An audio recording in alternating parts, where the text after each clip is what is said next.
신중호의 신중한 시선 앵커 브리핑을 시작하겠습니다. 간밤에 미 증시는 혼조세로 마감했습니다. 6월 5일로 예정된 엑스데이트를 앞두고 부채 한도 협상이 정말 의회를 통과할 수 있을지에 대한 여부가 관망세를 이끌어냈는데요. 더불어서 엔비디아를 비롯한 테크주들도 정각 후 약의 모습을 보여주면서 최근의 랠리에 대한 약간의 부담 그리고 차익 실현이 좀 나타났던 하루였습니다. 주요 지표를 보면서 주요한 이슈들 체크해 보도록 하겠습니다. 먼저 이 차트를 보면서 말씀을 드려볼게요. 이 GDP 대비 정부 부채 전망치입니다. 미국의 정부이죠. 최근에 문제가 되고 있었던 이 부채의 규모를 좀 줄여야 되는 거 아니냐, 아니면 부채의 어떤 협상을 더해서 이 부채가 사실 한도를 그러니까 공화당의 주장이게 되면 그 부채 한도 협상이 통과되면 정부 부채가 2033년에 106%까지 줄어드는데 아마 이 어느 정도에서 이 협상이 마무리가 되겠죠. 통과가 되면.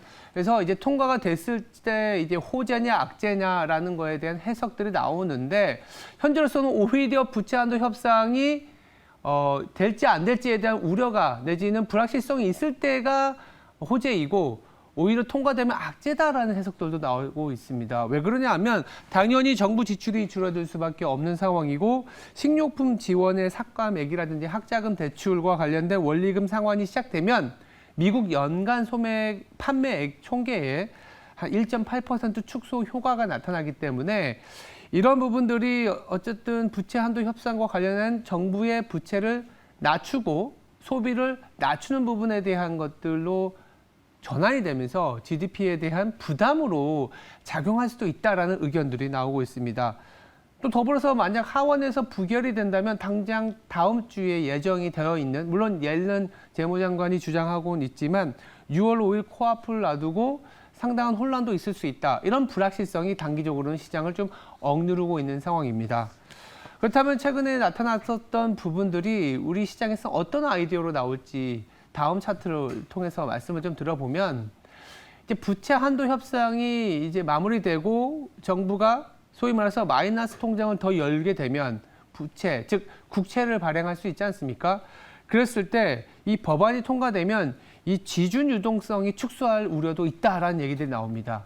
이게 무슨 얘기냐? 이 파란 선은 달러화 지수고요. 빨간 선은 연방준비은행의 준비금입니다. 그러니까 상업은행들이 이 중앙은행인 연방제도 준비 이사회 이 창고에 돈을 갖다 놓는 거죠. 언제라도 이제 돈을 뱅크런을 대비해서 내지는 예금자들이 돈을 찾아갈 때 일정 부분 돈이 있어야 되지 않습니까? 그게 이제 지급 준비금인데 한편으로는 이제 미 재무부가 부채 한도 협상이 타결되면 국채를 발행할 수가 있지 않습니까? 국채를 발행하게 되면 주요 이제 금융사들이 그 국채를 소화할 텐데 그러다 보면 지급준비금이 좀 줄어들 수 있다라는 우려가 있는 거죠. 그러면 지급준비금이 줄어들었을 때 달러화는 어떻게 됐었느냐? 이걸 뒤집어 놓으면 더 명확하게 보일 수 있는데 이 지급준비금이 좀 줄어드는 구간에 달러화가 이렇게 조금 강세를 보이는 현상이 나타납니다.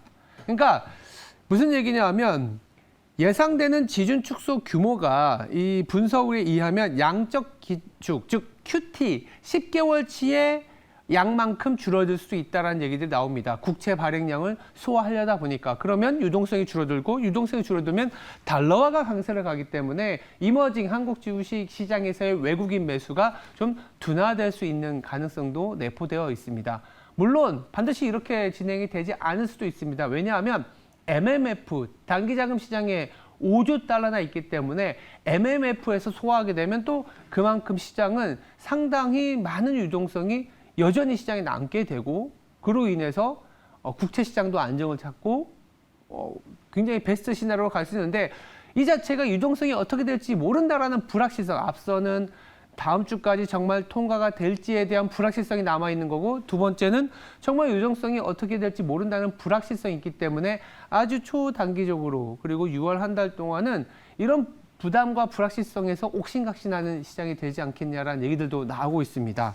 더불어서 이 다음 차트를 보시면 이 부채 한도 협상이 끝났어. 그렇다면 무엇을 보지? 이벤트로는 또 이제 FOMC를 앞두고 있습니다. 보시면 아시겠지만 지역은행 ETF, 미국의 지역은행 ETF와 이 BTFP라 그래서 3월 달에 미국 지역은행이 문제가 됐을 때 연준이 가동한 대출 프로그램입니다.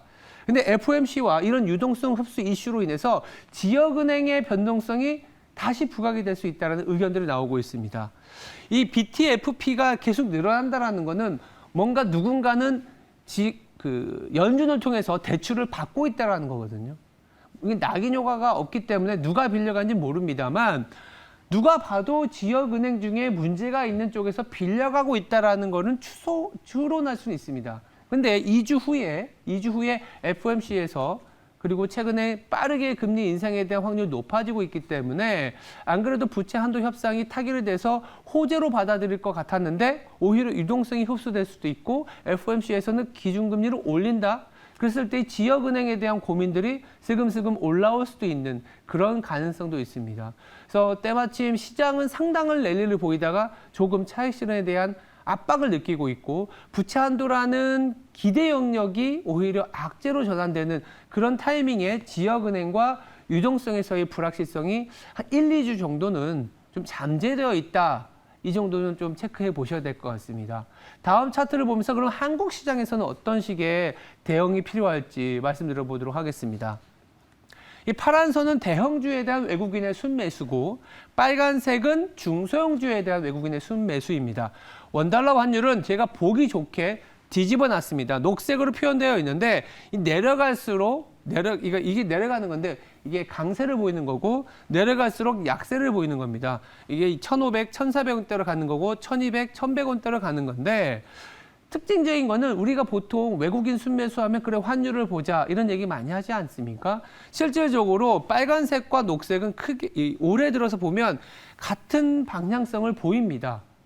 오히려 환율과 상관없이 대형주는 계속적인 매수가 들어오고 있다는 점도 체크할 수 있을 겁니다.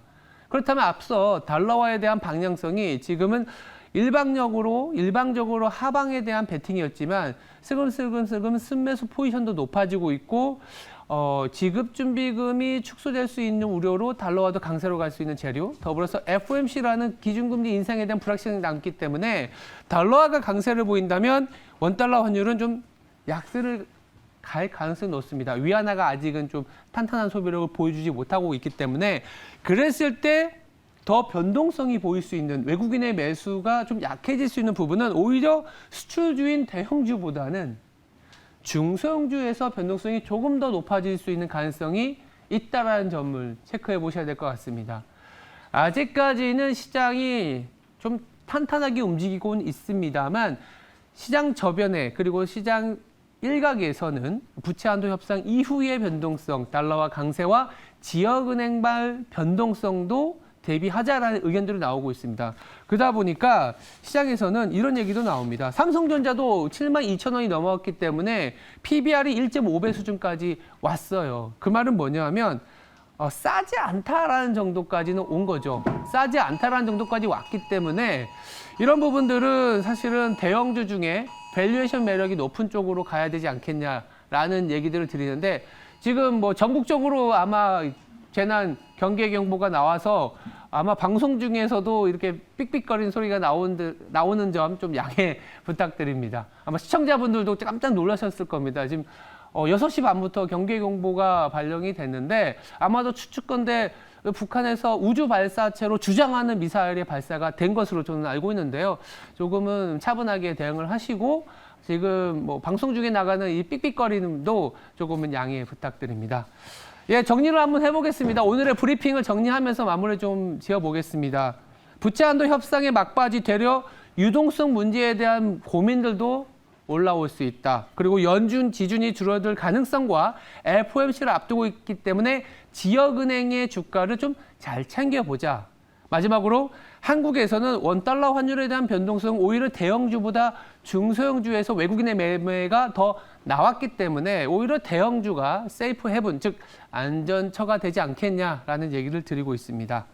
지금까지 신중한 시선이었습니다. 오늘 하루도 성투하시기 바랍니다. 감사합니다.